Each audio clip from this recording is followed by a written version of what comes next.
everyone from Dentons US. I'm Mike Zolans, managing partner of our Washington, D.C. office and head of our regulatory and compliance practice. Very glad that you're all able to join us this afternoon or morning, depending on where you are in the world. We have a great presentation lined up for today. We're really delighted to host these series of CLE webinars at lunchtime over the next few weeks. And today is the first session of the series that we have planned. I'm glad that you're able to join. Please feel free to ask questions in the chat box as we go.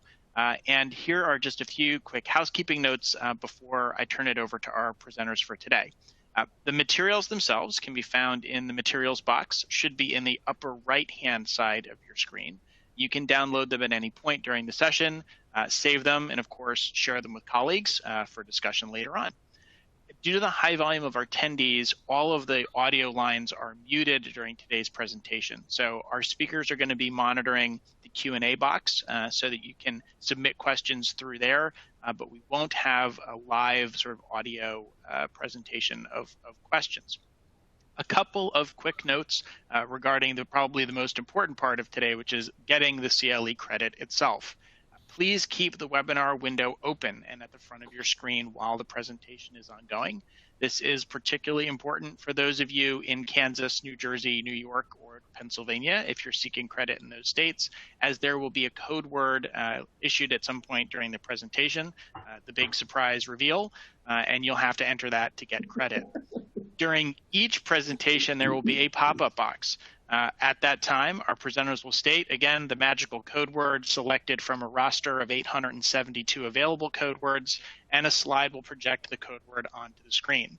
If you're seeking credit in Kansas, New Jersey, New York, or Pennsylvania, please enter the word in the pop-up box when that happens.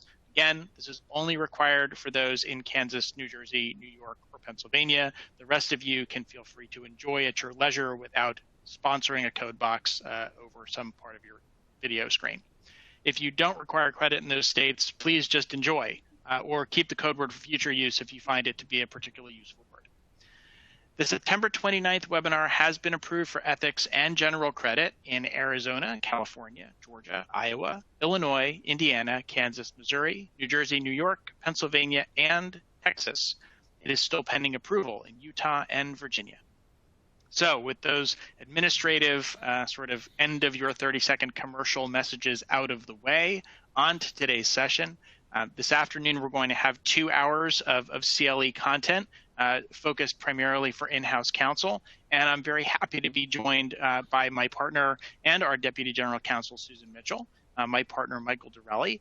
Both will present on topics related to current ethical issues that in-house counsel often can encounter. And then following that, our counsel, senior counsel Ron Hedges, is going to review current trends in preservation, discovery, and loss with respect to virtual meetings and ephemeral messages, which is exactly what I am presenting right now. So we're excited to have everyone with us. I hope that you are as well. And with that, I will turn it over to Susan and Mike to kick us off. Good morning or good afternoon. Thank you all for joining Mike and me for an hour of ethics issues for in-house counsel. Ethics issues have certainly gotten more complex during the pandemic and the transition for many people to remote working. And a lot of our presentation today is going to focus on those kinds of issues.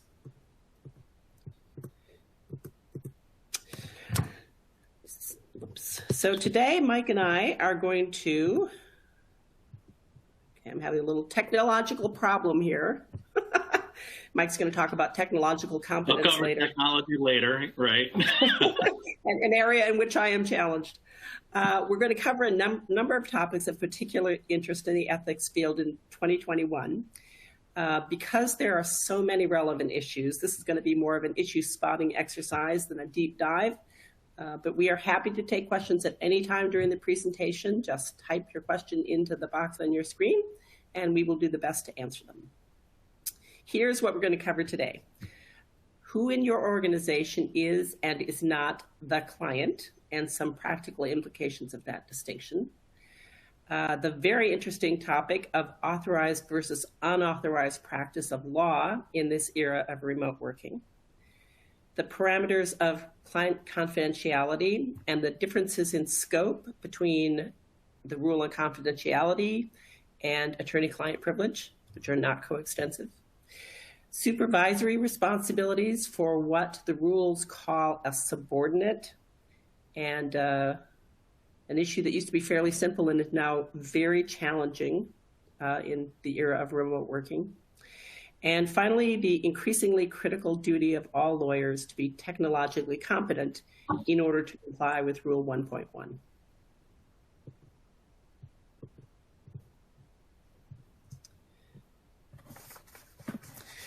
So who in the organization is your client?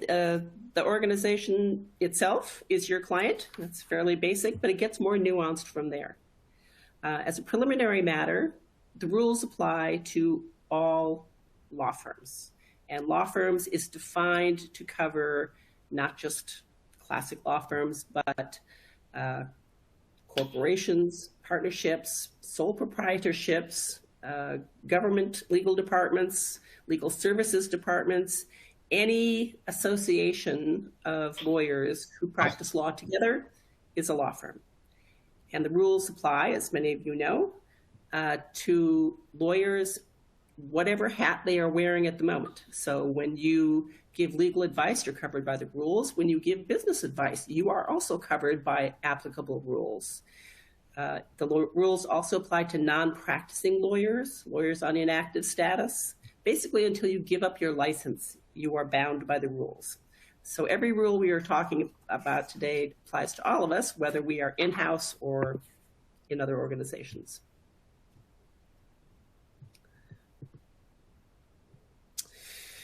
The model rules encourage lawyers to take a holistic approach to advising their clients. The second sentence of Rule 2.1 says that lawyers may, not must, but may, take into consideration non-legal factors of relevance to the legal advice, such as moral, economic, or social or political factors. You are also not required to be asked for legal advice before giving it. A comment to Rule 2.1 says a lawyer ordinarily has no duty to initiate investigation of a client's affairs or to give advice that the client has indicated is unwanted. But a lawyer may initiate advice to a client when doing so appears to be in the client's interests. So you can be proactive in providing legal advice. The rule recognizes that purely technical legal advice can sometimes be inadequate, particularly when there are practical considerations such as cost or effects on other people that predominate. Indeed, many legal problems arise in contexts that have such significant considerations that there is no pure legal answer. Mike is going to discuss a few of those issues in the sometimes blurry line between privileged legal advice and unprivileged business advice. And Susan, before I get there, in reading just now this highlighted language from Model Rule 2.1 that a lawyer may, like you said, it's permissive, not mandatory, refer not only to law, but to other considerations such as moral, economic, social, and political factors. One thing I've been looking at recently in other matters are implications relating to ESG, environmental, social, and corporate governance obligations. And I don't know if you were planning to cover that later. That may be outside the scope of this presentation.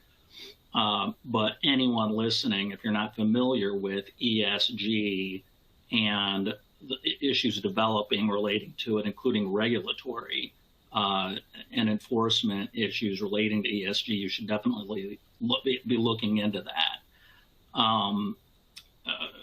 Like I said, it's probably outside the scope of this presentation, but if you're interested in more information on ESG, you can go to the dentons.com website. Just type in ESG in the search bar, and you'll find everything you ever wanted to know about the topic. But it's definitely something as in-house counsel and outside private practice counsel we all need to be aware of, as it's a developing area. And, by the way, I believe there is going to be a presentation in this series, not today, but in this series on ESG. a topic with which we all need to be familiar now.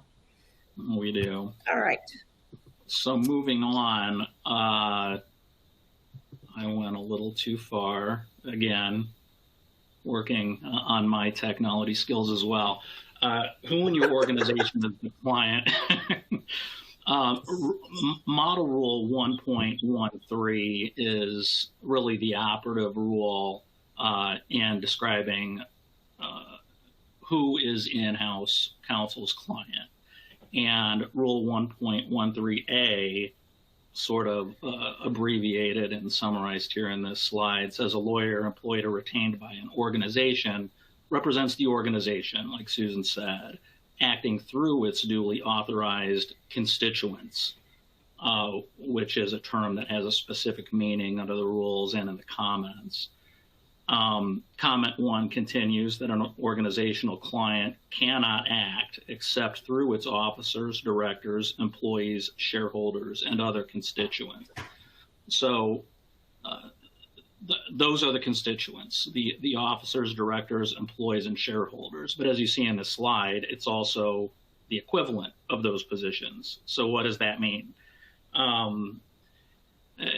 In my experience, an example of that would be someone in a senior management position who has authority to bind the company or to act on behalf of the company, has apparent or actual authority to act on behalf of the company, but isn't necessarily an officer or director of the company. So in-house counsel wants to be careful in thinking at all times about who the client is. The client is the organization. The lawyer obviously cannot communicate directly with the organization other than through the individuals acting on its behalf.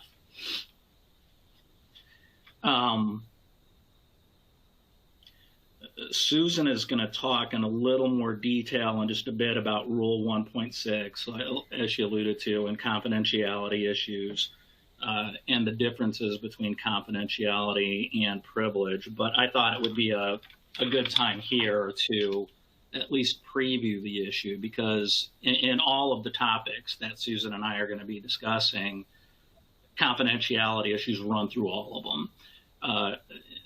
An in-house lawyer should always be thinking about, are these communications I'm having with the constituents or other employees of my organization privileged, and will I be able to maintain privilege, and do I owe a duty of confidentiality in connection with these communications? So Model Rule 1.6, as you see on slide 7, covers confidentiality and provides that a lawyer shall not reveal information relating to the representation of a client unless the client gives informed consent. Now quickly, I'm going to skip ahead to the next slide. Attorney-client privilege is an evidentiary issue as opposed to an ethical issue like confidentiality. And the test for whether attorney-client privilege applies is whether it is a communication made in confidence between the attorney and the client for the purpose of seeking, obtaining, or providing legal assistance to the client. So whereas that is a much narrower evidentiary principle, confidentiality is much broader, applying to any information relating to the representation of a client. And so it's important for, again, both in-house or outside counsel to understand that distinction. On this side, I added a cite to 2010 Indiana Supreme Court disciplinary decision, In Re Anonymous. This case is commonly cited in Indiana to really clarify, at least in Indiana, how broadly applied that duty of confidentiality is. In this case, an attorney was initially hired to represent a wife who was thinking about divorcing her husband and who had made some allegations of physical abuse in connection with the dissolution. She didn't end up hiring the lawyer, but the lawyer and the potential client had some mutual friends. And at a social function, the lawyer was speaking with one of the friends, and out of concern for their mutual friend, mentioned that she had come to him asking about the possibility of getting a divorce and that she was experiencing some of these potential abuse issues. And because that related to the representation, that lawyer was actually disciplined for revealing that information to their mutual friend.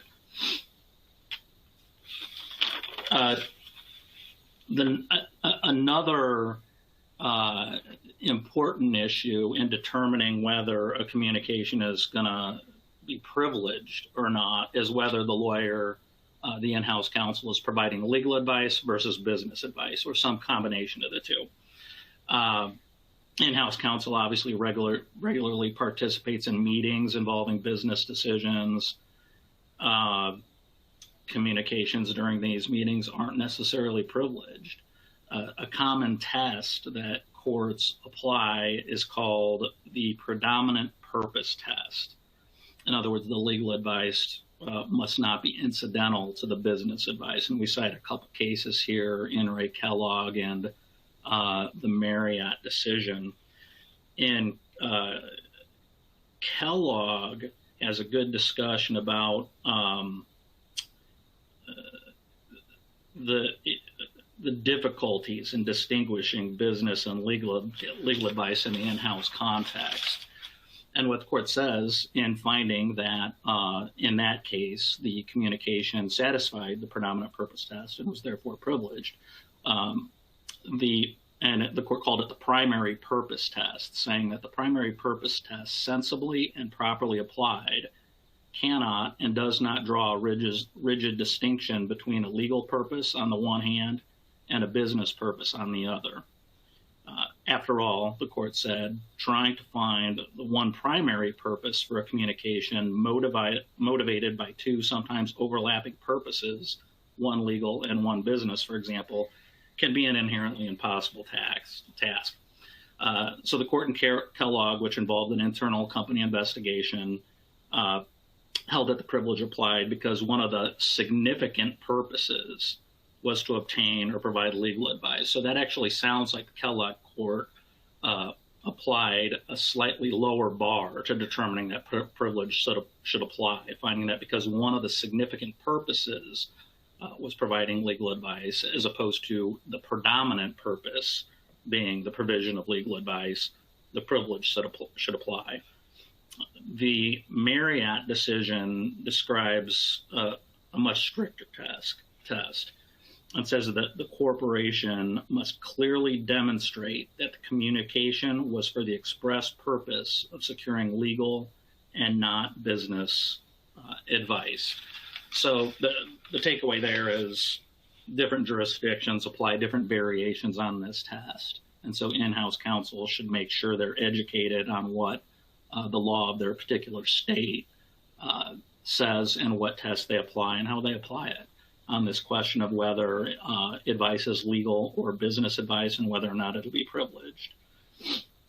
So some takeaways for in-house counsel on this issue of who is the client, legal versus business advice, and whether the communication is going to be privileged. One, always be thinking about who your client is and the implications of that issue for purposes of confidentiality, attorney-client privilege, and for conflict of interest purposes. Number two, when possible, try to separate the legal and the business advice.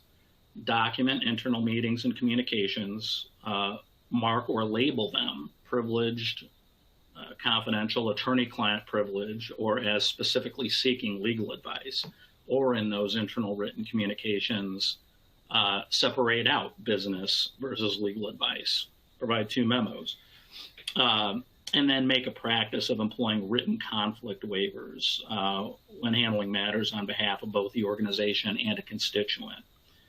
And then third, always communicate and document with constituents that you represent only the organization and not the individual constituents.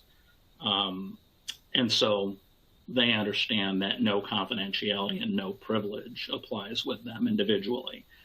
It is possible an in-house counsel can represent both the organization and an individual constituent, but that should be clearly documented with that individual who who is not a constituent acting on behalf of the organization, with a disclosure that if a conflict arises, the lawyer may have to withdraw from that representation.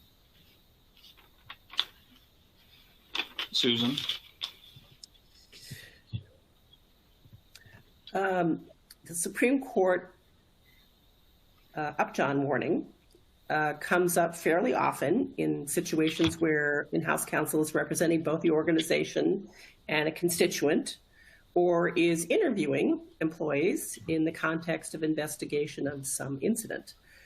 The Upjohn Warning always reads to me like something that would frighten employees when you tell it to them, but for many years I conducted internal investigations for defense contractors, and I delivered the Upjohn Warning hundreds of times, and only a handful of times did I get a freaked out employee or pushback from the employee. The Upjohn Warning goes something like this. My name is Susan Mitchell. I'm a lawyer for the company, and I want to talk with you today about the incident. But before we begin, I want you to understand that I represent the company. I'm the company's lawyer. I'm not your lawyer. And although this conversation is privileged, which means that no one from outside the company can compel the company to disclose our conversation, you should understand that the privilege belongs to the company, not to you. And so if the company decides to give up the privilege and disclose our conversation to someone outside the company, it can do that without giving you notice or seeking your consent. I usually add an admonition there about how they shouldn't discuss the conversation with anybody inside or outside the company, because the nuances of who is a third party are way too complicated to try to explain in an interview setting. Another element to Upjohn is that when you're interviewing employees whose interests may diverge from the organization's interests, such as an interview of an employee who is alleged to have harassed someone, or an employee who was reportedly skipping steps in a required specification for fabrication of some item, you may decide that the possibility of conflict is such that you need to tell the employee that they must obtain independent legal advice. It is sometimes difficult to decide whether to have a joint representation, which, as Mike said, should always contain a provision that if a conflict arises, that you can discontinue representation of the employee and continue to represent the corporation, and that the employee will not use the confidential information he or she provided during your representation of them as a basis to try to disqualify you, the in-house lawyer, from continuing to represent the organization in that matter. Sometimes for tactical reasons, you will want to continue to represent a bad actor employee. Sometimes for tactical reasons, you will want to distance yourself from that employee and get them independent counsel. And sometimes, if there's a clear conflict at the outset, you cannot represent the employee. All right, corporate affiliates. Every few months, a corporate client will want one of our lawyers to advise an affiliate or a subsidiary and share that legal advice with the corporate parent. That often can be done while preserving privilege, but not always. The scope of privilege depends on a number of factors, including the extent of ownership of a subsidiary by a parent and state law. State law varies quite a bit on the subject of privilege in general. So this is something in-house counsel is probably uniquely situated to determine whether legal advice can be given or shared freely between members of the corporate family tree. As a general rule, attorney-client privilege attaches to communications between in-house counsel and representatives of all corporate family matters where there is a 100% ownership kind of relationship between the various entities. The application of privilege to subsidiaries, however, may not apply where the interests of the parent and subsidiary or other corporate family members diverge. Classic examples are where the parent is planning to sell the subsidiary or transfer some assets of the subsidiary to a third party, where the subsidiary or another family tree member is likely to go into bankruptcy or become insolvent, and intercompany transactions, transactions between a parent company and a subsidiary. Those pose conflicts of interest, and therefore advice may not be privileged if shared outside of the particular organization in the tree. In Teleglobe, for example, two wholly owned subsidiaries of Teleglobe went into bankruptcy, and the Third Circuit found, among other things, that the parent could not assert attorney-client privilege as to documents related to one of the issues in dispute. As you probably all know, the privilege belongs to the client, not to the lawyer. So although the company shared an in-house lawyer, the parent's in-house lawyer could not assert privilege in a situation in which the interests of the subsidiary and the parent were different.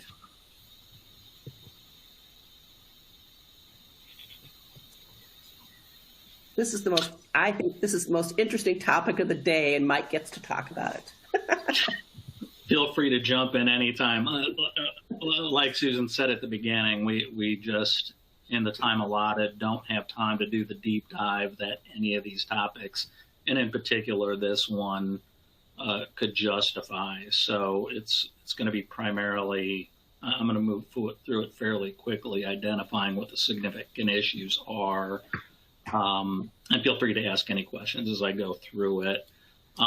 Obviously, in-house counsel frequently move across jurisdictions for their organizations. It could be because they're moving to a new state for a new in-house position, or because they need to provide services in another jurisdiction in which their organization does business, but in which they're not licensed. Like in the last couple of years with COVID, the topic has come up with remote work, where lawyers may live in one state but commute to another, especially maybe up in the Northwest, for example. If you live in Maryland, commute to D.C., you're admitted in D.C. but not Maryland, but you're practicing at home in Maryland remotely. Are you engaged in the unauthorized practice of law? This slide, again, reiterates what we talked about earlier, that Rule 1.0c indicates that the rules apply to all state bar members, active or inactive. But most importantly, for our purposes, they apply to in-house counsel. So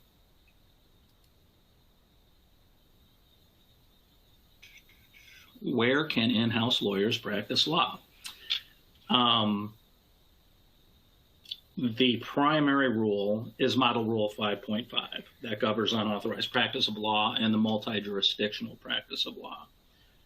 Rule 5.5 generally provides in sub B of the rule that a lawyer who is not admitted to practice in this jurisdiction shall not, 1, establish an office or other systematic and continuous presence, and that language is key, in the jurisdiction for the practice of law, or 2, hold themselves out to the public or otherwise represent that the lawyer is admitted to practice law in that jurisdiction. And then subsection C provides that a lawyer admitted in another jurisdiction may provide legal services on a, quote, temporary basis if certain conditions are satisfied. This slide 14 briefly summarizes these concepts and cites to comment 4, which provides that presence may be systematic and continuous even if the lawyer is not physically present here. Such a lawyer shall not hold out to the public or represent that the lawyer is admitted to practice law in the jurisdiction. So it's not really helpful in clarifying these phrases, but it elaborates and establishes that the real focus is on those 2 points, whether you have a systematic and continuous presence in the foreign jurisdiction and whether you're holding yourself out as being admitted to practice law in that jurisdiction. You can't do either of those 2 things, or you're probably going to be found to be engaged in the unauthorized practice of law, subject to disciplinary action, disqualified from a matter, or worse, it can even have criminal implications. Rule 5.5D provides a specific exception to the general rule for in-house counsel. And let me see if we had a slide on D. We did not. D provides that a lawyer admitted in another U.S. jurisdiction or a person otherwise lawfully practicing as in-house counsel under the law of a foreign jurisdiction may provide legal services in this jurisdiction, which is the foreign jurisdiction, if they are provided to if the services are provided to the lawyer's employer or its organizational affiliates, and they're not services for which the forum requires pro hoc vice admission. So in other words, sub D really relaxes the requirements of subsections A through C of Rule 5.5 for in-house counsel. Most states have adopted Rule 5.5 in some form, but the versions do vary widely. So like you've heard me say at least 2 times already, very important as in-house counsel in any state to check your jurisdiction's requirements and the requirements of the jurisdiction in which you're practicing, the foreign jurisdiction. Indiana does follow the model rule and provides that the in-house counsel exception. It also has, quote, in-house counsel rules, which allow in-house counsel moving to Indiana, but unlicensed in Indiana, to obtain what's called a business counsel license if certain requirements and continuing education requirements are met. Other states have similar registration options. So if in-house counsel is concerned about not satisfying the other tests we discussed regarding systematic and continuous presence, or just a temporary practice of law in that jurisdiction, you might look into that registration requirement so that you're authorized to practice in that jurisdiction. This hypothetical, okay, you're the GC of Trinket Company. It's headquartered in Denver, has a factory in Phoenix. You get a call from Jane, an associate in your labor employment department. She's moving to Denver, or from Denver to Houston, has no plans to return. She's admitted in the Colorado bar only. Should you be concerned? I won't go through, just for purposes of time constraints, the entire analysis, but I think the short answer is yes, you should be concerned. And not concerned because on the face of this hypothetical, this is going to create a situation where Jane is engaged in the unauthorized practice of law. But you definitely want to look into and review the rules in Texas, the case law in Texas, any statutes in Texas that might apply to multi-jurisdictional practice, and just make sure she's covered under these circumstances, that she can live in Houston and continue to practice in Colorado. One other point about this, and this is a deliberately designed hypothetical. With Susan drafted, so I'm not surprised you have another point to make. Some states have no sense of humor about you living there and practicing law in that state if you're not admitted. And 2 of those states are Texas and Colorado.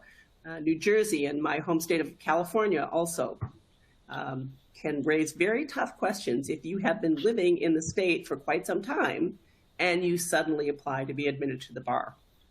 They'll want to know what you've been doing in the state if not practicing law. Now, practicing law in Texas, for example, may not include, Mike's going to, don't step on Mike's lines, as Mike's going to explain, you could practice virtually as long as you're not advising Texas entities or constituents on Texas law, but that's something to bear in mind. We are running into that in my law firm as we interview laterals who have been living in some bucolic location for a period of time and now want to work in the New York office or the California office without moving. They need to apply and take the bar, but if they've been sort of practicing in an unauthorized manner for a while, that's problematic. Sorry, Mike, back to you.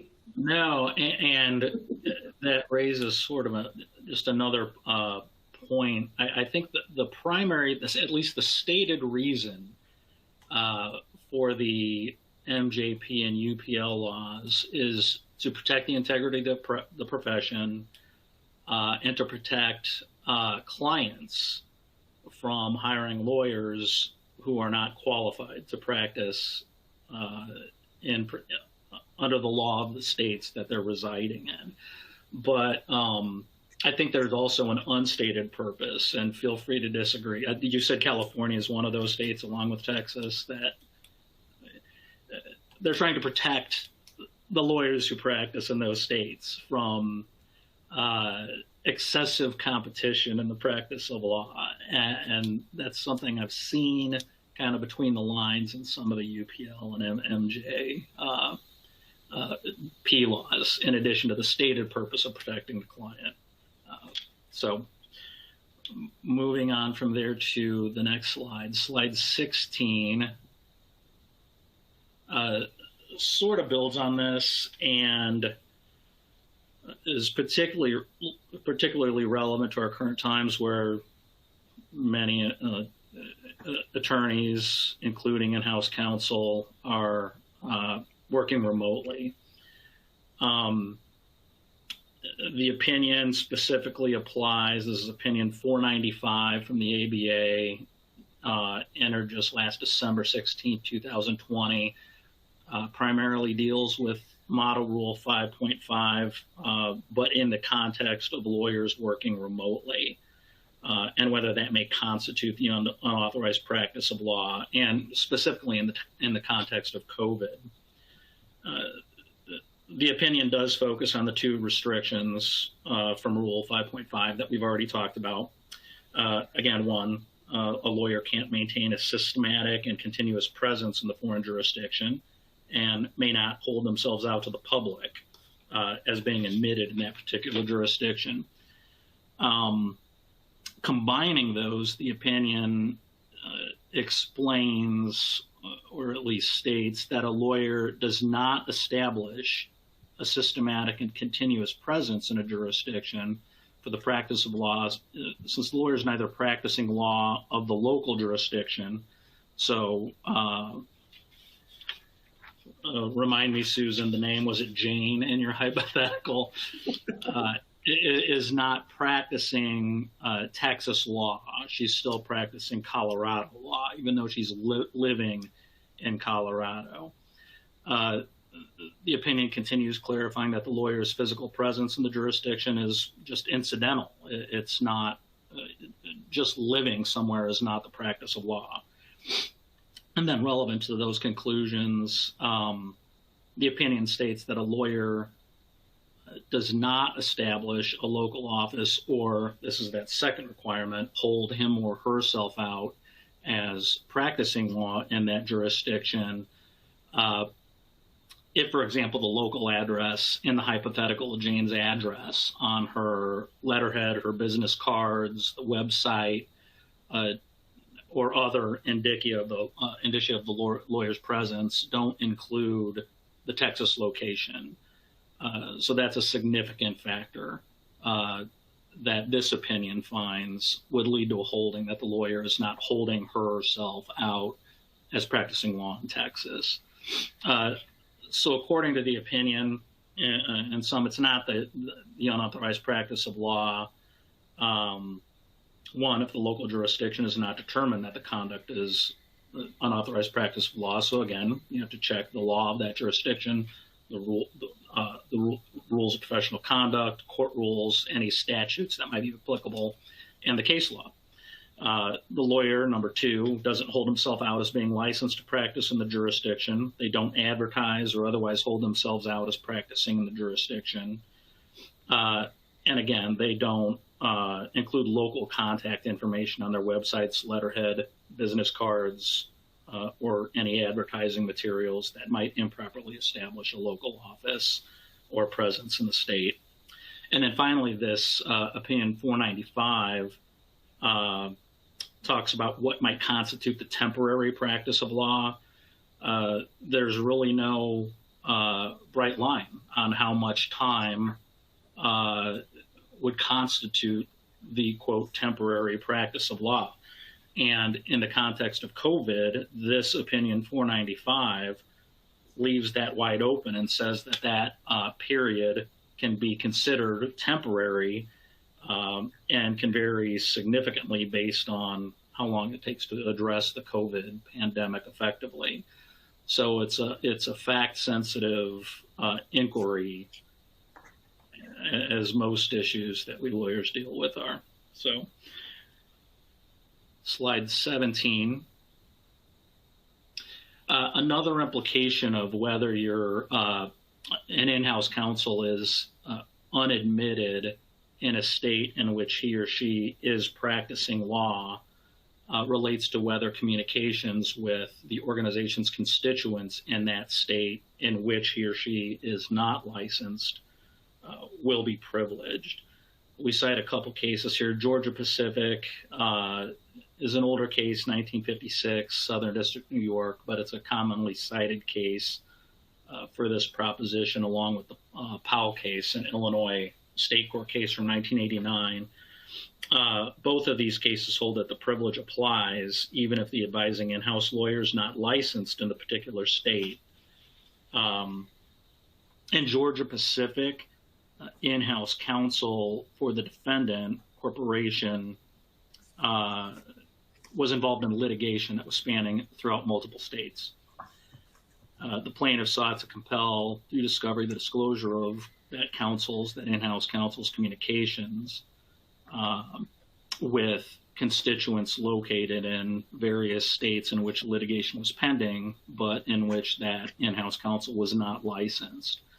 The court in Georgia Pacific found that the communications were privileged and said to hold otherwise would be to place more emphasis on form rather than substance, and to blind ourselves to the realities which exist in the representation of a corporation national in scope with litigation reaching into many states. The court in Georgia Pacific actually had kind of a humorous statement that to hold otherwise would essentially have in-house counsel spending all of his or her time taking bar exams in various states in which their corporation does business, which obviously would not be a workable solution.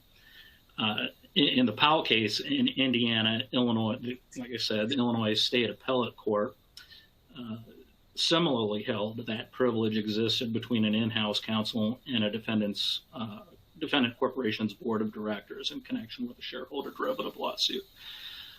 There's also a more recent case from the Southern District of New York. It's a 2011 case. I say it's more recent.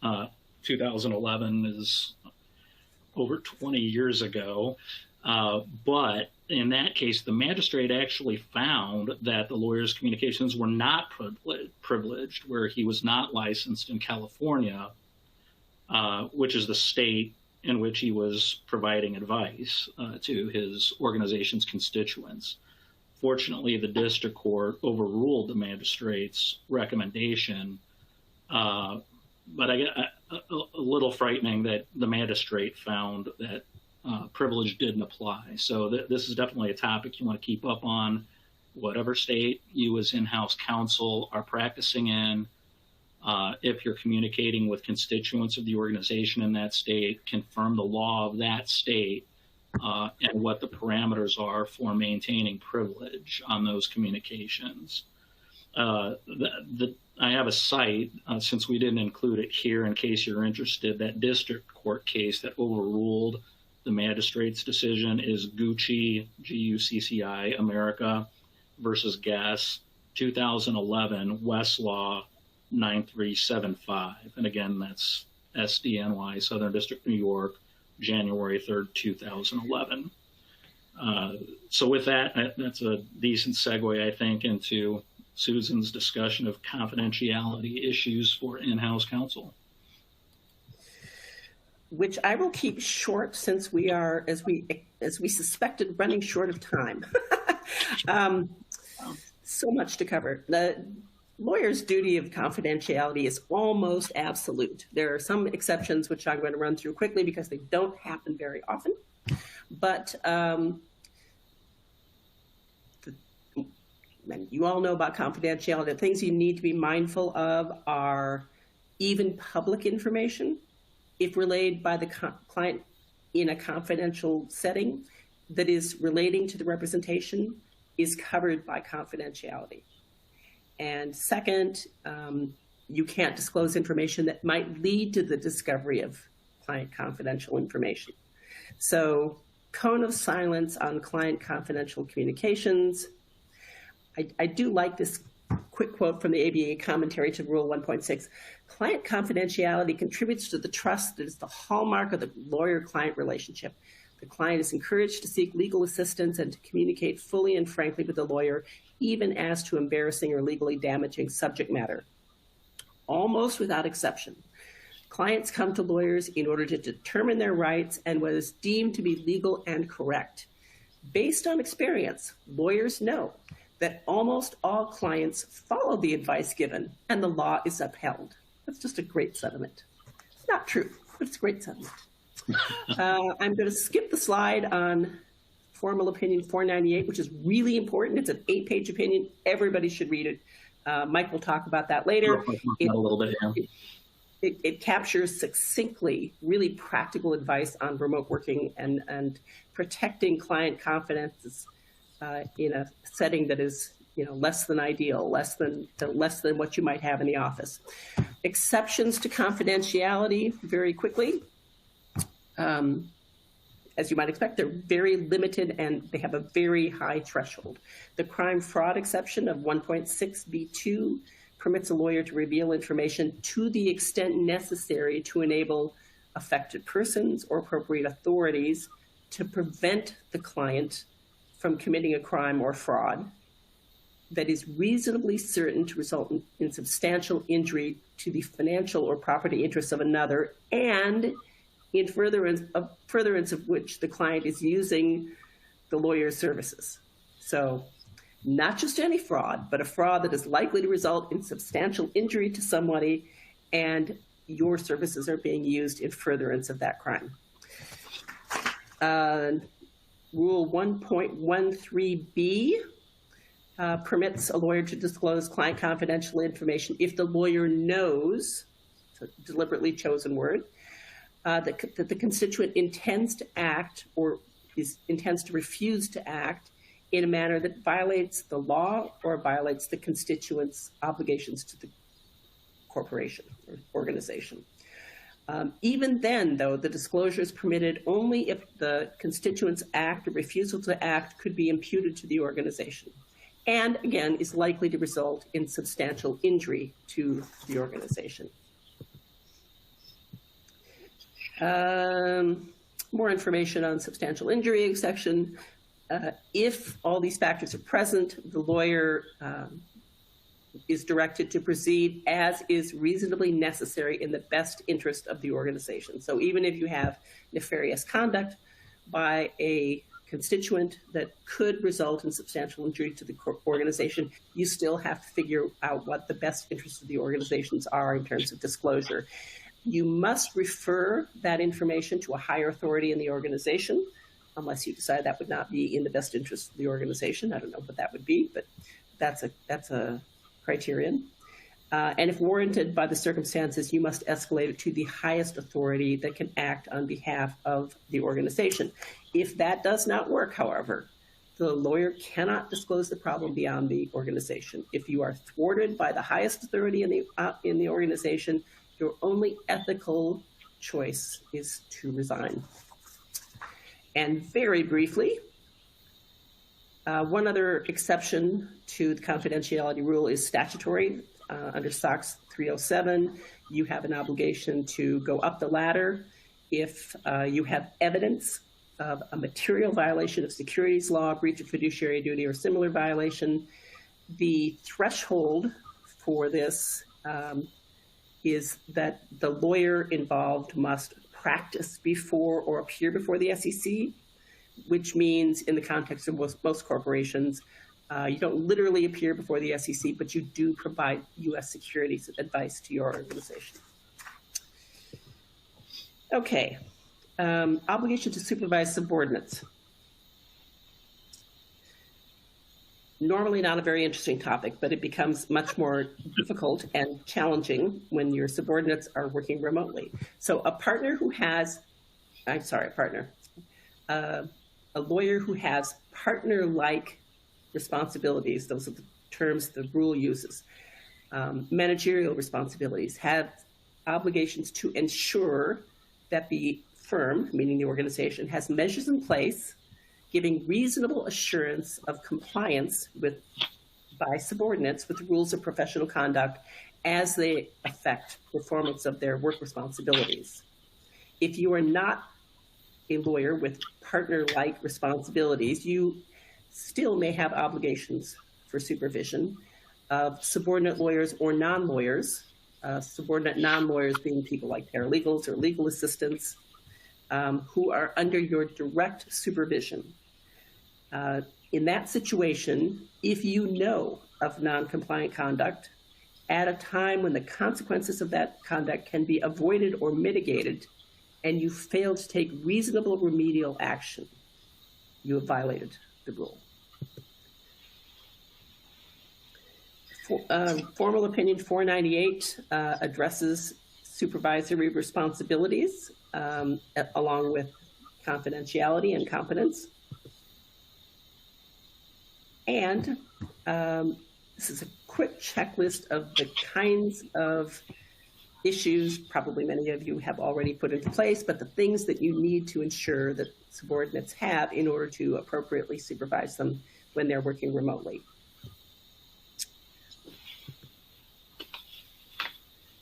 And finally, it's tough to supervise people remotely. If you take nothing away from this presentation, I want you to remember that regular training on phishing attempts is really important, because it's tough enough when you're in an office setting to spot a phishing attempt. When you're working from home and you have kids yelling in the background and the dog is barking and you're tired, sometimes it's easy to let those things slip. People need to be very aware of phishing attempts. You also need to think about wellness issues.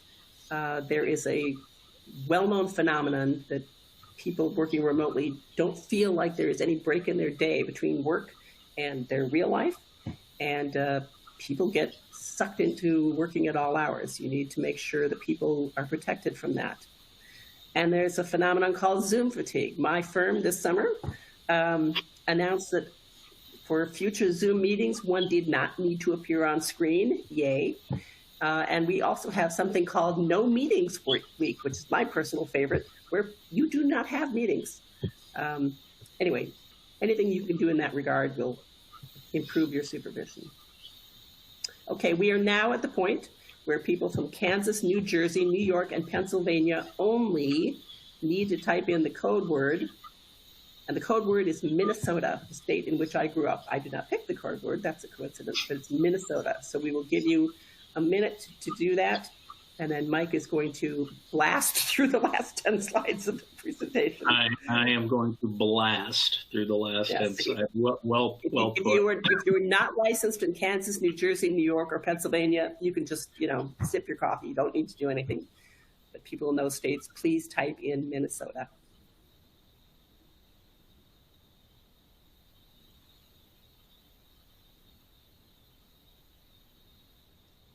And Mike, we have a whopping 6 minutes. All right. I apologize in advance if there is a lack of organization to me blasting through this last section. I just want to hit the high points. counsel's duty of technological competence comes from Rule Point 1 of the model rules, and most states have adopted Rule Point 1, and specifically Comment 8 to the rule. What the ABA and then subsequently most states have added is that clause highlighted in red that the lawyer has to maintain requisite knowledge and skill, including regarding the benefits and risks associated with relevant technology. That's pretty broad. So the question becomes, what does that mean?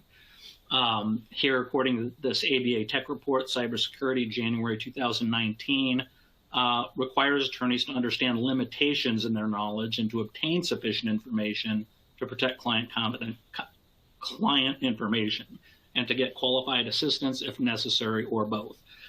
That actually reminded me that that's sort of the general standard for all lawyers in practicing law.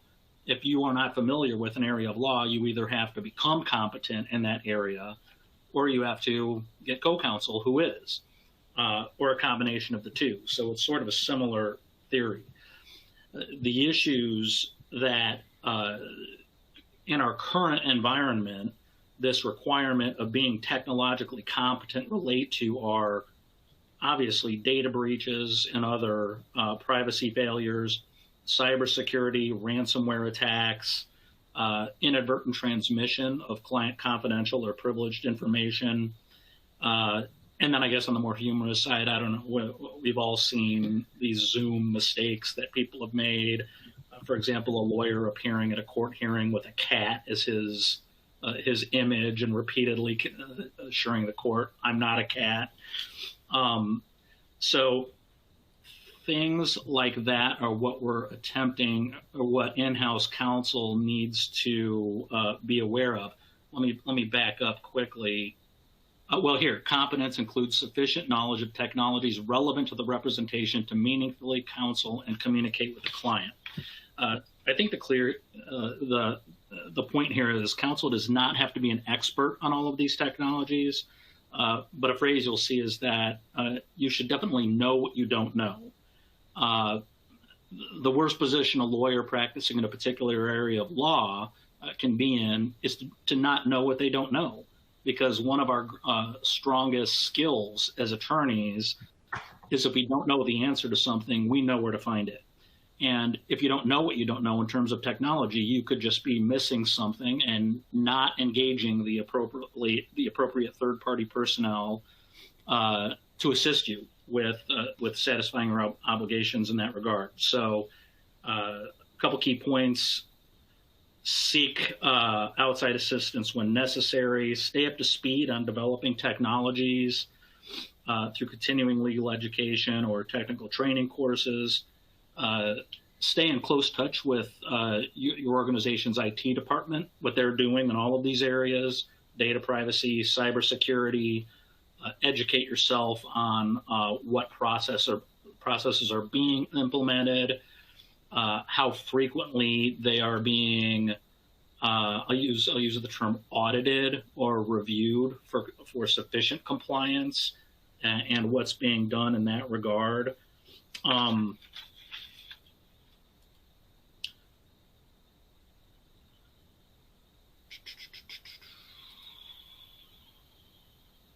Here, just you can read this on your own, some examples of lack of technological competence. These are sort of lower level issues that some attorneys just may not be familiar with the more current software, how to use it properly.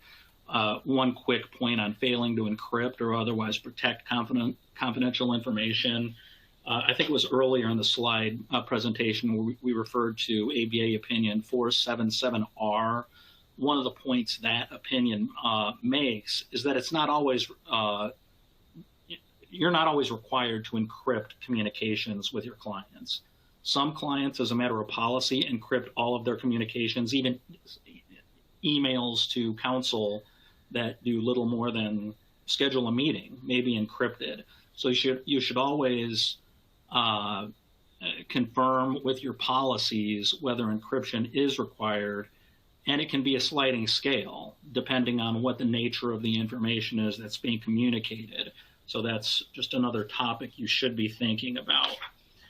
I'm going to skip because we're at our time limit here. Let me back up. Sorry for skipping into the ephemeral. Okay, I don't reference it here, but Susan has referenced a couple times ABA Formal Opinion 498. This is an important one that, even though we're not going to have time to go into detail on it, the ABA just issued March 10, 2021, and it governs virtual practice specifically and really brings together all of the above concepts that Susan and I have been talking about regarding client confidentiality, the duty to supervise, and significantly in the majority of the opinion is devoted to technological competence.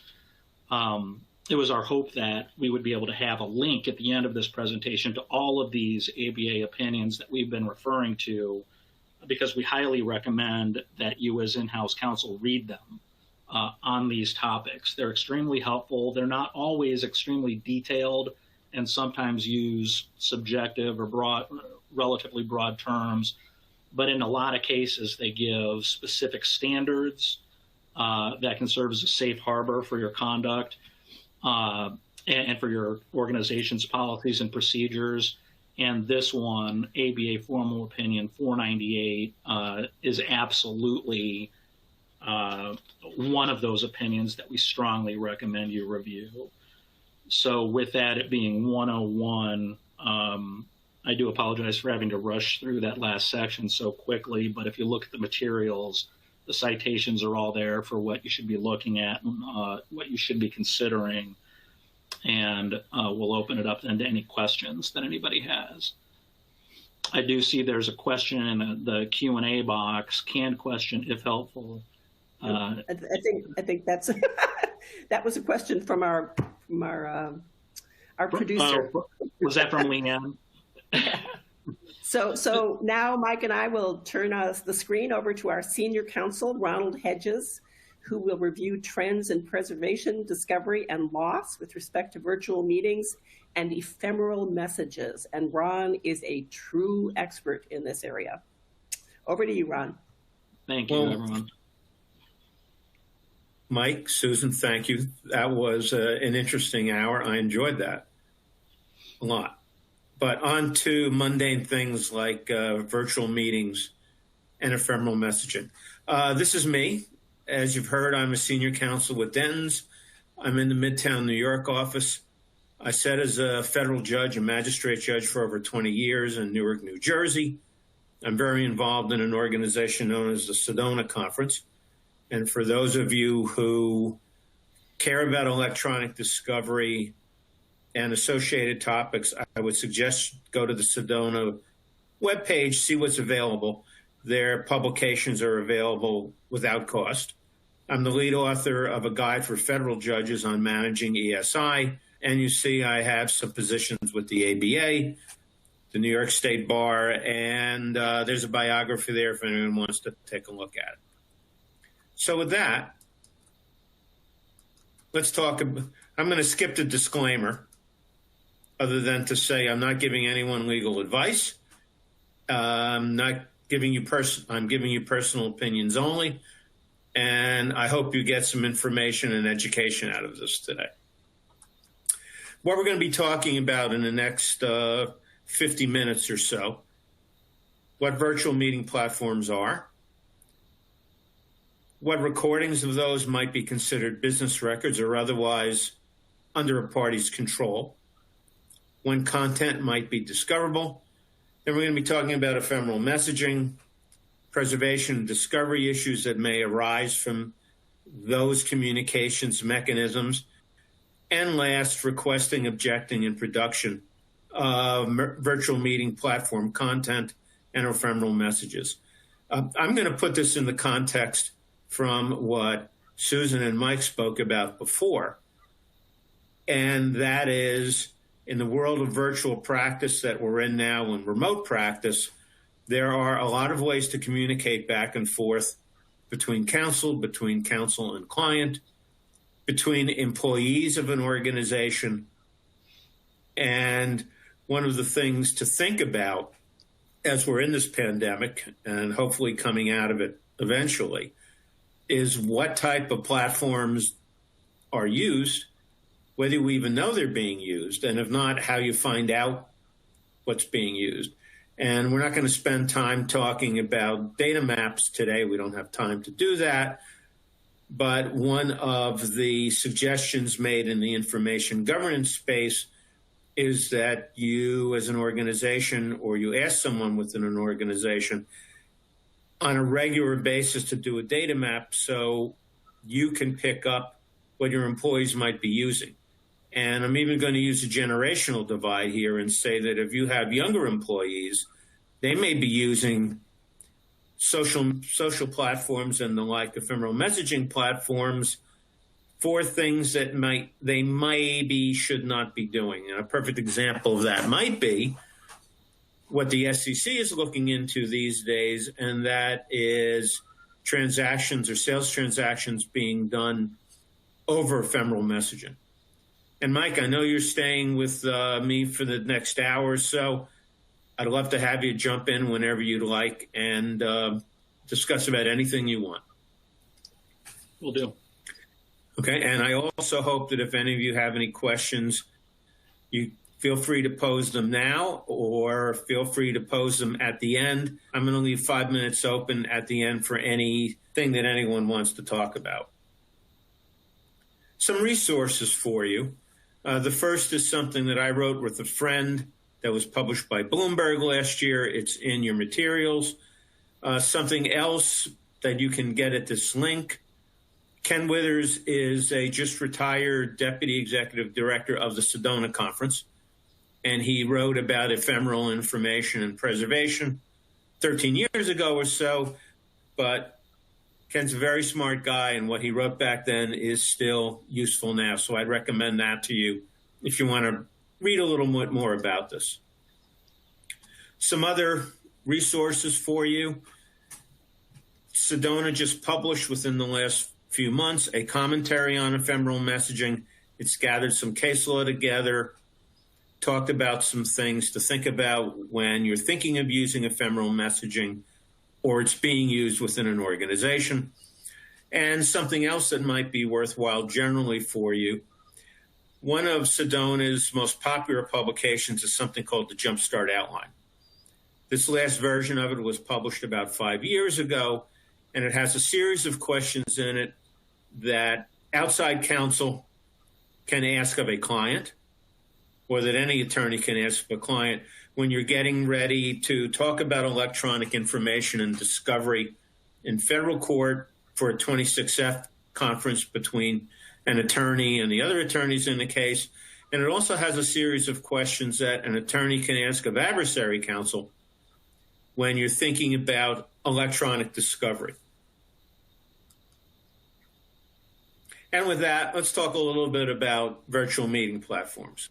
We're on one now. Pretty simple. It's software.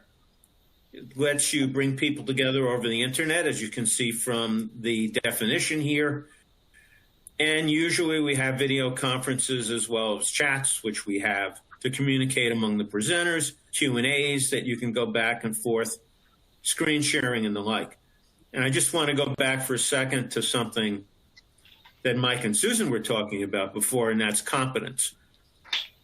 Just to remember, if you're going to be using these platforms for purposes of communication of attorney-client advice or meetings and the like, understand what the platform is, understand what the platform does and does not do, so you can set it the way you need to set it, and you avoid the cat appearing or some Zoom bombing coming in. And in addition to that, if you're not competent to understand what the platform is, and Mike, this is going to something that you said before, if you don't understand it, you associate yourself with someone who can help you. That could be an IT person, an information governance person within an organization, or your law firm. So, Mike, I don't know if you have any thoughts generally about VMPs and the use thereof. Yeah, and I'm not sure if you mentioned this, but extremely important is understanding the privacy settings when you're using these to maintain the confidentiality of client information. I just a quick anecdote. I recently was on a Zoom call on a Teams call with in-house general counsel out of state, and she was sharing the screen, one of the features of Teams, and accidentally plastered up a draft merger agreement that had nothing to do with my case. And so errors like that can happen. But even more importantly, if you don't understand the privacy settings and have them set correctly, this stuff's out on the internet. Anyone can potentially hack in there and gain access to confidential client information, because these apps have the potential to connect to your hard drive and to your system. And so they can gain access that way. And so those are serious concerns with use of those VMPs. And what, Mike, you just commented on, and what I talked about a minute ago, this implicates Rule 1.1, the duty of competence, obviously. But it also implicates 1.6 because you need to maintain confidences when you're using any type of communications medium.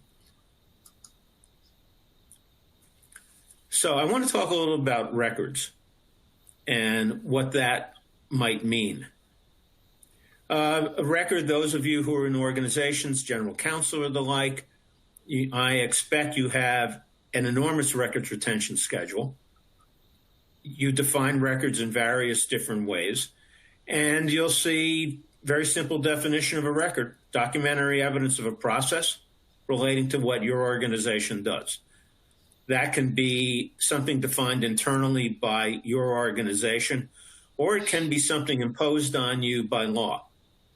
There are, for example, EEO regs out there that require you to keep certain type of communications back and forth and the like. So there may be different sources for what a, quote, record is. And then we have the word document. I'm going back to what Mike and Susan talked about before, that there's a distinction between something subject to attorney-client privilege and something confidential. Confidential can be broader than privilege or work product. Same thing with document. Your organization may have a number of documents, perhaps sitting on a hard drive somewhere on a server, or sitting on someone's laptop or phone. And that is a document for the purposes of the federal rules of civil procedure and discovery and the equivalent state rules. It may not be a record. But obviously, if you're in litigation and you're served with a request for production, you have to look for what you've got, and that can encompass records as well as documents. This decision from Tennessee, I'm not going to go into it in any detail, but it talks about a duty to preserve text messages imposed by regulation. And the upshot of this was that there were sanctions imposed on a party that didn't maintain information it was required to maintain by regulation. So not only do you have a common law duty to preserve, you may have a duty to preserve imposed on you by a statute or a reg. And then last, obviously, this last point, there's a lot of stuff out there that organizations have. Keeping things, being concerned about collection, spoliation is something that goes through everyone's minds. And Mike, I don't know if any thoughts you might have in this area? No, not right now. Okay. All right. I'm going to be speaking about the federal rules of civil procedure. I'm familiar with those. Obviously, I dealt with them for over 2 decades on the bench, and I write and speak a lot about the federal rules. Bear in mind that the jurisdiction you're in, the state, may have a little twist. But generally speaking, this really says as long as something's within the scope of discovery under 26B, it's relevant. You have to make it available, produce it or the like, if it's within a party's possession, custody, or control. That is a very broad phrase. That encompasses, for example, if you have electronic information that you're not keeping, but you've got someone storing for you, perhaps a third-party vendor and the like. I'm not going to spend time going into the different tests that courts have devised. Possession's pretty simple. You've got it on your server. We're talking about electronic information. Custody, same thing. You have access to it by law or the like. Or control means you have an ability to get the information back and access it. And that can be very fact-specific. This is just here to remind you that if you've got something, whether it's content or the like, you may need to preserve it and produce it. Mike? Yeah. Subject to, of course, the concept of proportionality, which is something I've had to litigate multiple times. And for anyone who doesn't know what that is, let's say you have a case worth $5,000 in potential damages. You can't ask for ESI, electronically stored information, that's going to cost $100,000 to gather. So discovery does need to be proportional with the cost to gather it. And then second, tying this issue back to Susan and my presentation, understanding electronic discovery, ESI, and your obligations there, and the technology involved with ESI absolutely falls within the duty of technological competence. I would refer all of you to follow up on what Mike said. If you look at California ethics opinion, look at ethics opinion 2015-193. And it's written like a bar review question. And it's a perfect example of everything that could possibly go wrong for an in-house attorney when they're engaged in electronic discovery. This is Rule 26B1, and this goes into exactly what Mike was talking about. This talks about proportionality. Unless there's some limitation by an order, and we can talk about that in a minute, you get anything that's not privileged, although you may need to create a privilege log, that's relevant to a claim or defense and proportional. The last sentence talks about information within the scope of discovery need not be admissible to be discoverable. That language has been around for a long time. That's really intended to pick up hearsay. So there may be some communication going back and forth. That's hearsay. It may not be admissible, but that doesn't mean it's not discoverable. And of course, under the rules of evidence, hearsay might be discoverable under specific circumstances. This language went into the federal rules explicitly in December of 2015. Before that, case law had always talked about proportionality, but we see these specific factors put in now that a judge should be looking at when there's an argument that discovery is disproportionate. The one thing I would suggest with you, and you're in federal court or you're in an equivalent state court that does this, you have an opportunity to sit down at a Rule 26F conference. Make sure you talk about this with your adversary.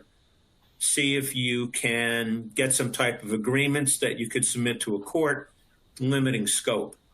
And the one comment I make on this now is we always talked, and we still talk about asymmetric discovery.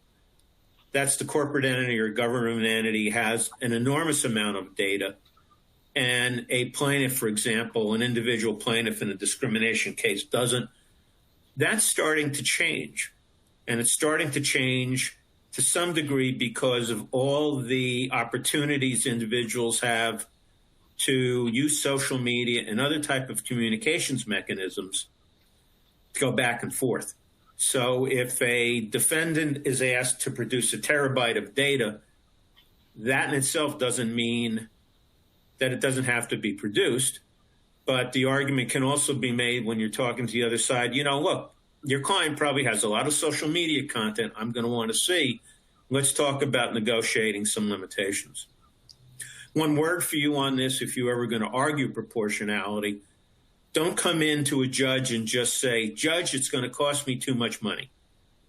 You have to be prepared to have affidavits or declarations from someone in the client, maybe an IT person, maybe a records management person, whatever, who's going to talk about volume, difficulty in securing the information, and cost, because courts are not just going to say, okay, you said it's disproportionate, you win, we're not going to do the discovery. Mike, any thoughts on this before I go on? Nope. Okay. Now I want to talk about content. And these are the questions that need to be asked if there's some request to get content. So we're talking about disappearing stuff. That could be ephemeral messages. It could also be the video that you and I are talking to everyone with now, or we're talking now back and forth. Number one, is it within possession, custody, or control of a party? Or is it subject to process? That just means maybe a non-party service provider is doing something. I don't have an ability to compel them to give me content because it's not in a contract.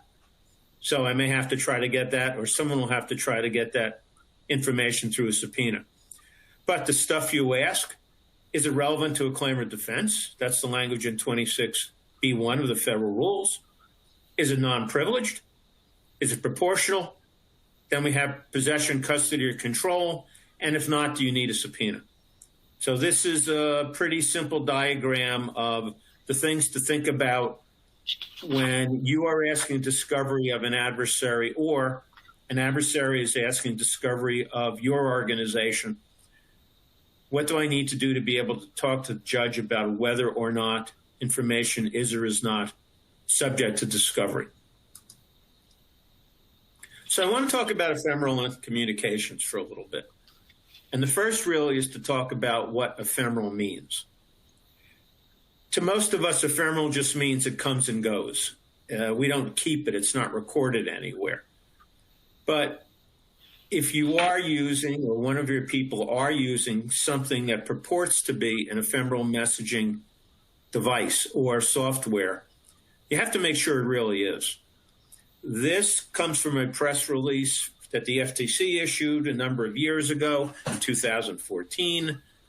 There was a settlement between the FTC and Snapchat. You see that Snapchat talks about the ephemeral nature of snaps. And you remember those are photos, video messages, and the like.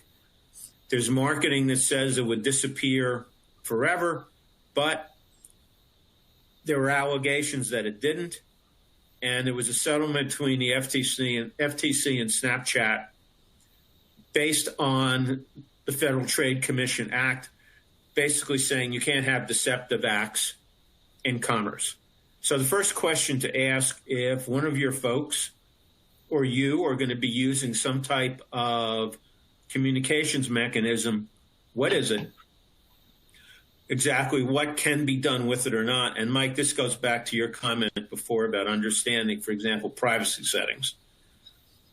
And is the information really something that's not going to stick around? There was a decision that came out a few years ago. I don't have it cited in these materials.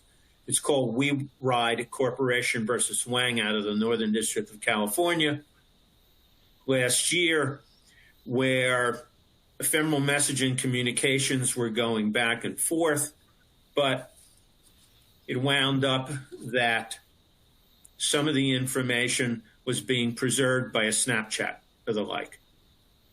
So you may have something that's ephemeral. If it's relevant, it may be something that you would at least want to take an image of.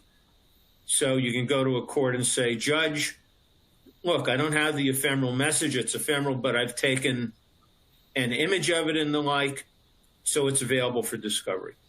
Mike, I don't know, any thoughts in this area?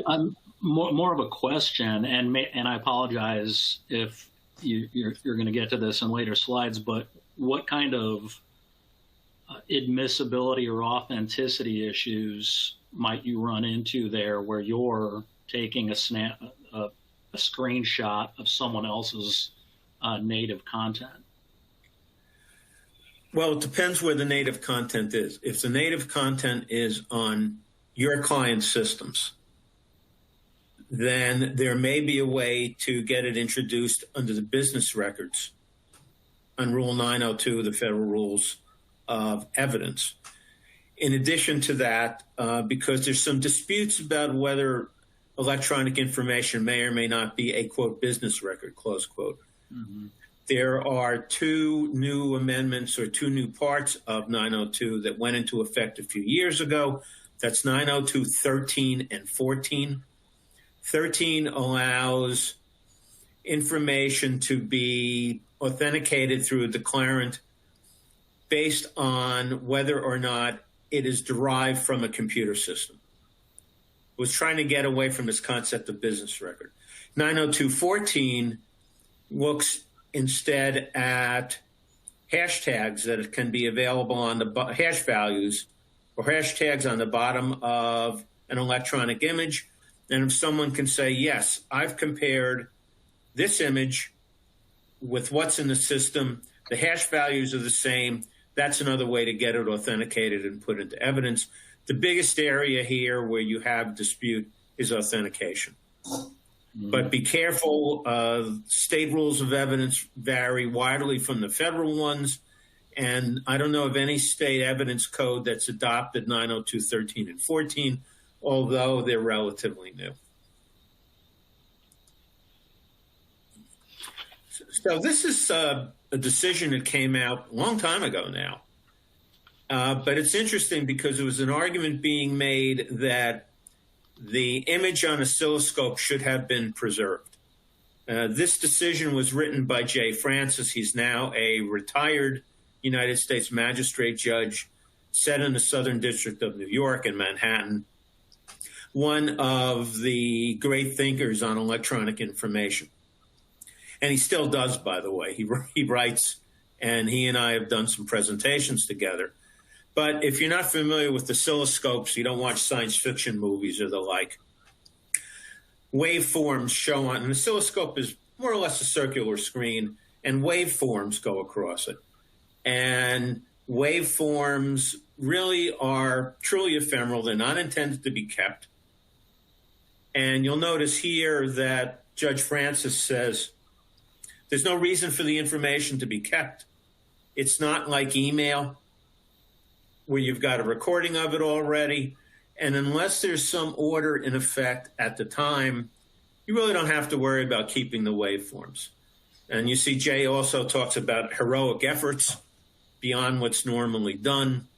So if you are in an organization and you have someone who's using some type of communications mechanism that may be ephemeral, number one, you need to know, again, as I said before, what's being used. And then number two, you have to be able to articulate why it's ephemeral, and there's just no reason to keep it. Mike, any comments? I'm going to go on a bit of a tangent just quickly, not on this specific issue, but just reference to litigation hold, because a large portion of our audience here are in-house counsel.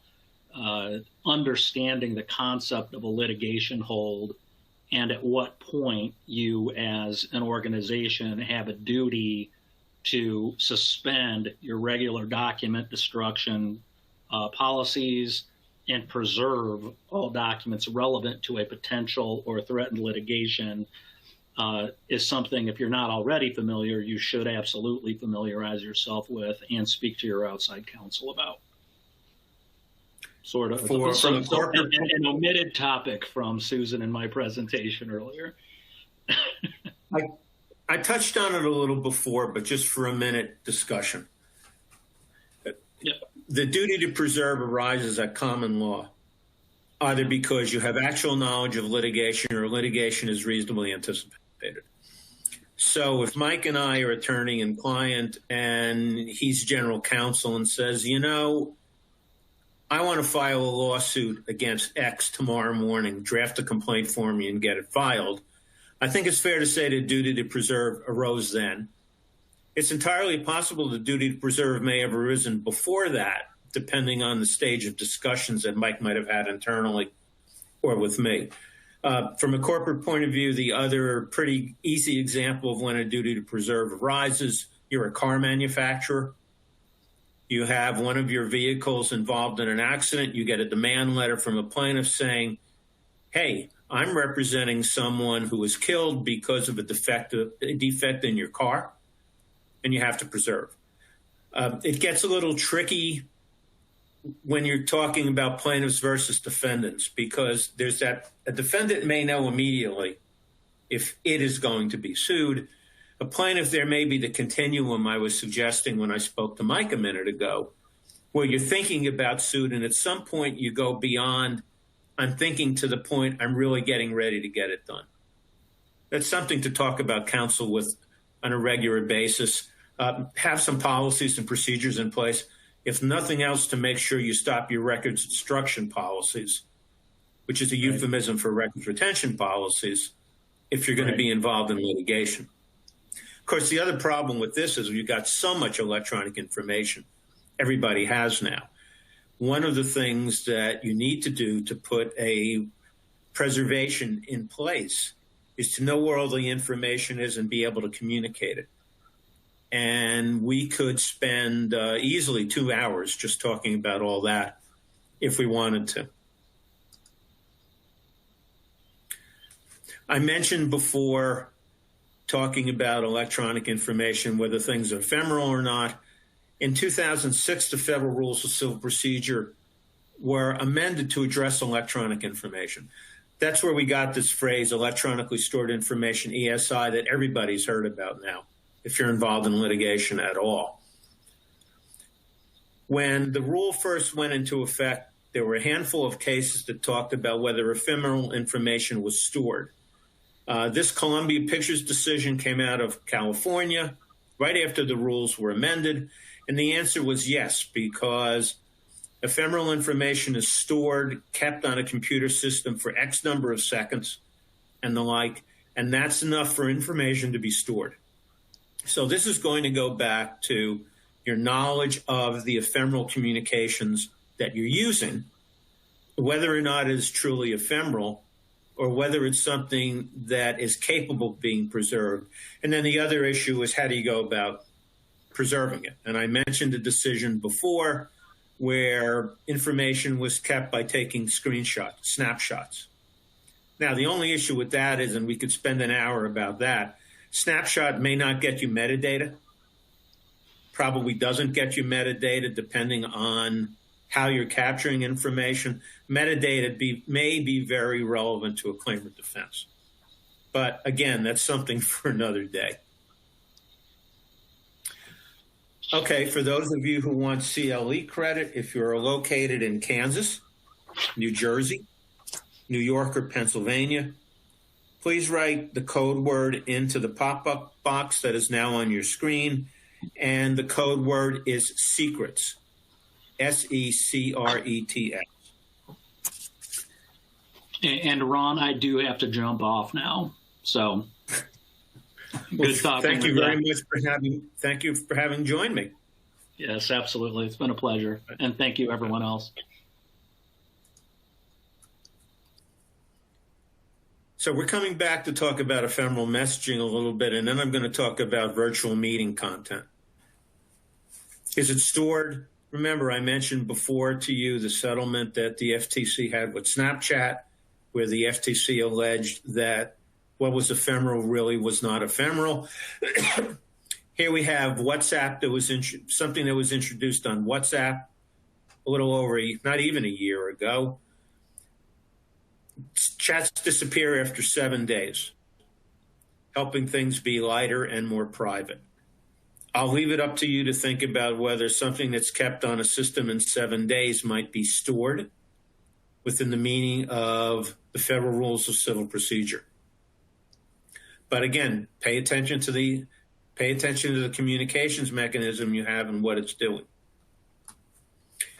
Now, preservation and discovery, ephemeral communications by lawyers. Rule 26B talks about privilege logs and what happens when there's an inadvertent communication back and forth. We're not going to get into that too much today because I want to spend my last time talking about virtual meetings such as we're having now. I also want to point out to you Rule 502 of the Federal Rules of Evidence. That's a rule that was intended to address some uniformity across all the district courts in the United States and all the federal courts on how you deal with intentional or unintentional waiver of attorney-client privilege, production that shouldn't have been produced. I would commend Rule 502 to you. The best thing you can get under 502 is Rule 502D order. A 502D order essentially says that depending on what an agreement of the parties is or what a judge orders, nothing that's ever disclosed in this litigation will be deemed a waiver anywhere in any federal or state court. A number of states have adopted 502 equivalents, some of which do not have that provision. Those of you who may be in New Jersey Rule of Evidence 530 was adopted a short time ago. That essentially encompasses 502, changed to refer to New Jersey law. And here are a couple decisions you may want to take a look at. There's not much on discovery of ephemeral communications. Waymo, action for alleged trade secret misappropriation. Court does an analysis under Rule 37E of the federal rules and decides that the defendant's use of ephemeral messaging could be presented to the jury because the information wasn't kept. So just something to think about. The case settled before trial. We don't know what's going to happen with it. But interesting, the analysis that was done, it shows what a judge in a court goes through when it's deciding whether electronic information, electronically stored information, was not preserved and how you get to the point of imposing some type of sanction. And here, as I mentioned before, what the judge did was say, okay, I'm going to let the jury hear about what was done with this ephemeral messaging technology. The jury can make a decision as to whether or not there was something nefarious in what was spoliated or not. Then we have Herzig. Herzig, again, another recent decision. The plaintiffs in that case had installed something called a, quote, communication application designed to disguise and destroy communications, close quote. Court said that they had engaged in intentional bad faith spoliation. Interestingly, the court did not do its analysis under Rule 37E of the Federal Rules of Civil Procedure, which is the rule that judges and attorneys should be looking to decide whether or not there was spoliation of ESI. The court instead granted summary judgment on the merits to the defendants in the case. So it really didn't go any further into whether or not the information was lost or spoliated.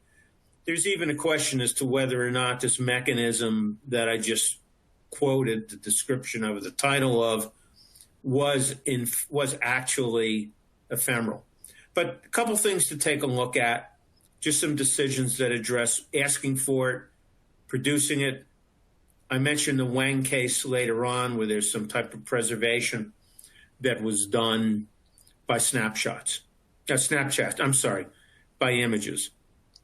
With that, I've got about 10 minutes of content left. I want to spend the rest of my time talking to you about virtual meetings, because we haven't really touched on that much. I focused on ephemeral messaging.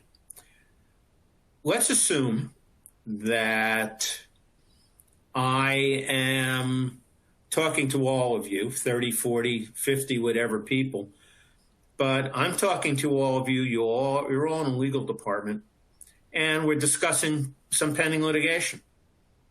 That sounds like it may be subject to privilege, might be subject to work product protection, depending on what was said and when it was said. The question becomes whether there's a duty to preserve that content. And bear in mind, you may need to preserve it, but it doesn't mean you have to produce it if it's subject to attorney-client privilege or work product. We'll leave that discussion for another day.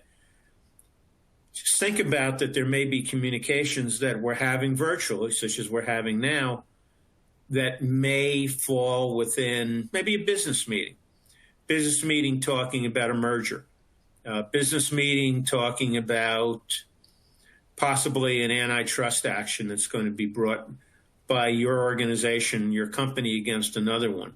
Is there a duty to preserve that? We can go back and forth and talk about this. I have had any one of a number of discussions with attorneys about this and with judges. And the question is whether or not there's an obligation to create a record. Now, we have to go back where we talked earlier at the beginning of the slides about records.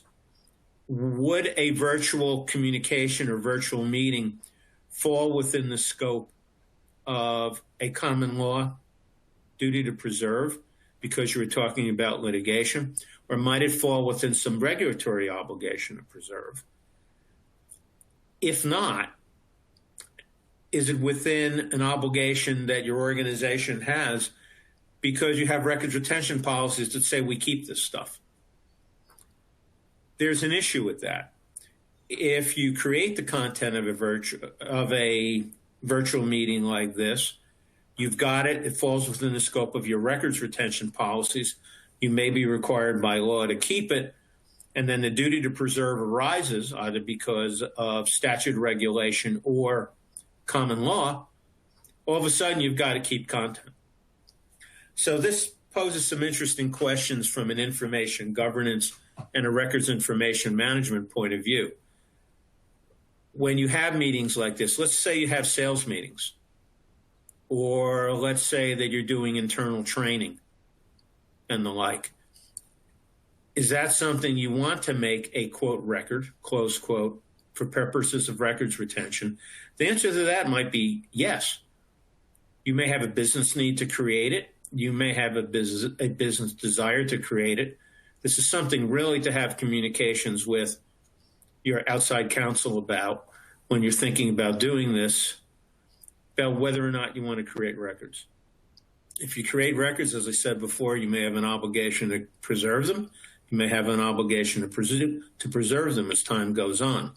And then the other question is going to be, if you are going to preserve virtual meeting content, whether it's a document or you're keeping it as a record or you're keeping it for some litigation purposes, what do you keep? What kind of settings are there? How are you recording it? Are you preserving any metadata that may come along with this, if there is metadata associated with it? These are all things you need to have conversations with people about who know the technology that you're using, who know the capabilities of the technology. And again, as Mike and I talked about before when we got started, and as Susan and Mike talked about in the last hour, this hinges on and touches your duty of competence under Rule 1.6, as well as preservation of confidentiality, depending on what's going on here.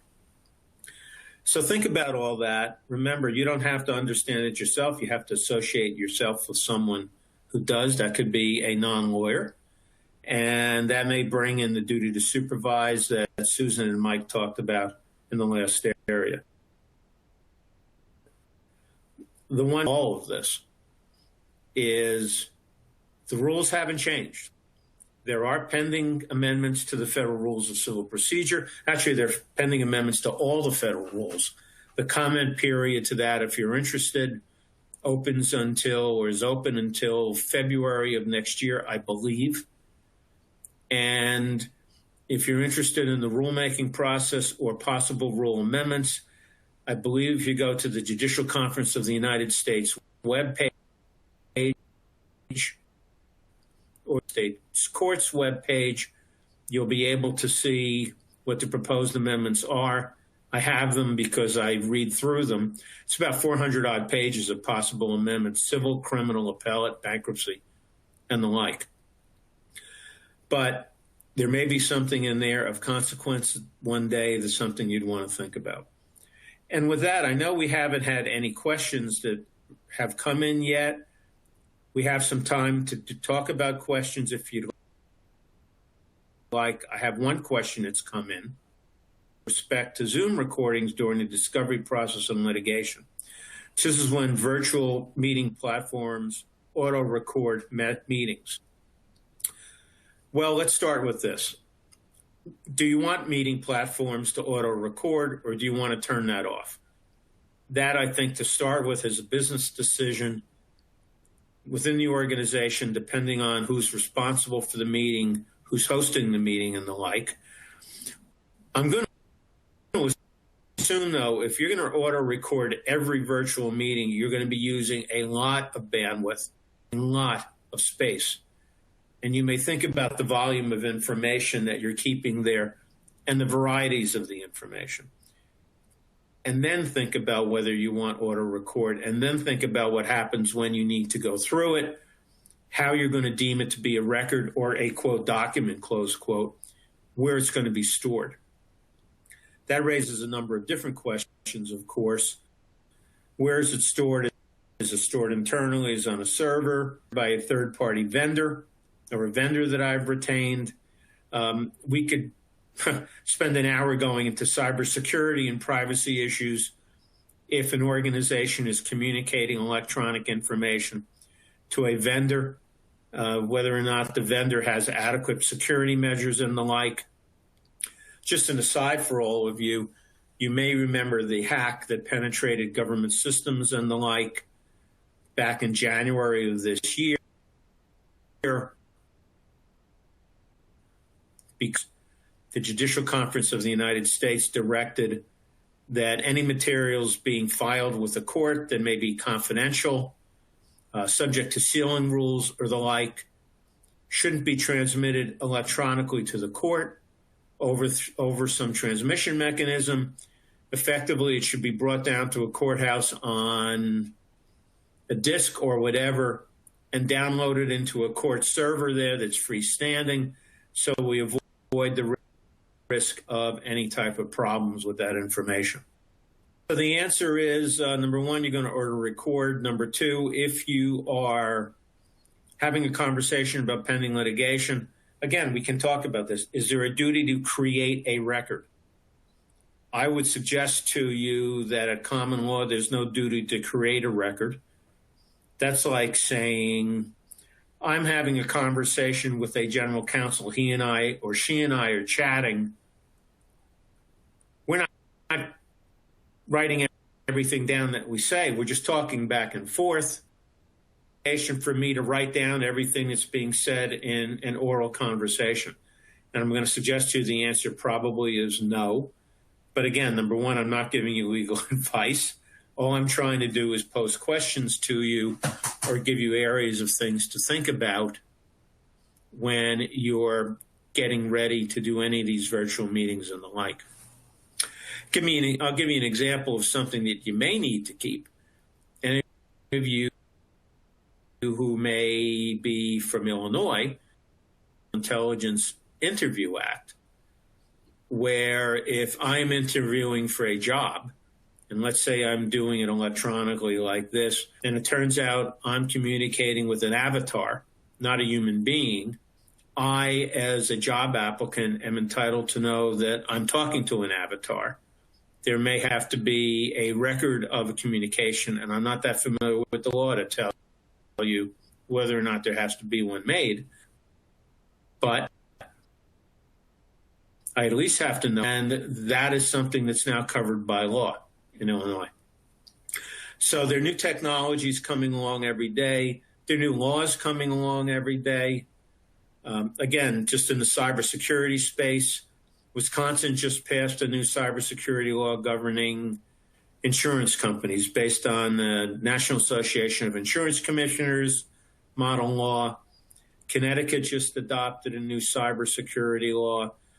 Not much on privacy laws that we're going to be concerned about as of now, although they're out there. You may be subject to various data privacy laws or cybersecurity laws across the country, and you need to think about how that's going to fit in litigation frameworks that you have, what you need to keep, what kind of records you need to keep. For example, if there are opt-in and opt-out obligations, imposed by some privacy laws. What is your organization doing to keep those?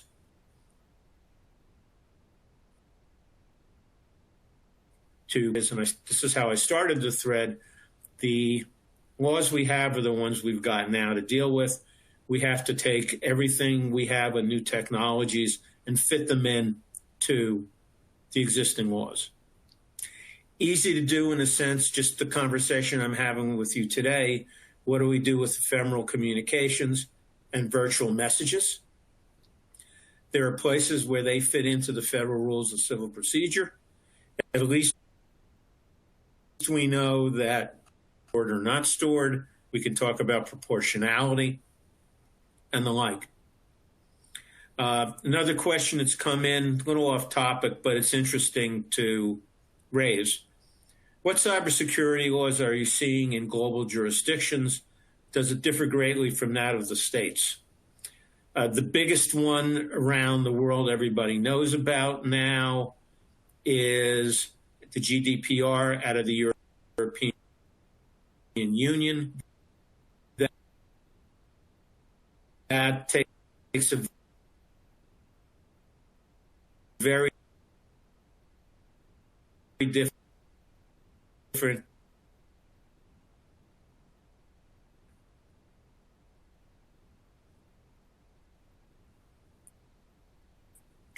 track, if you will, on privacy legislation on data privacy.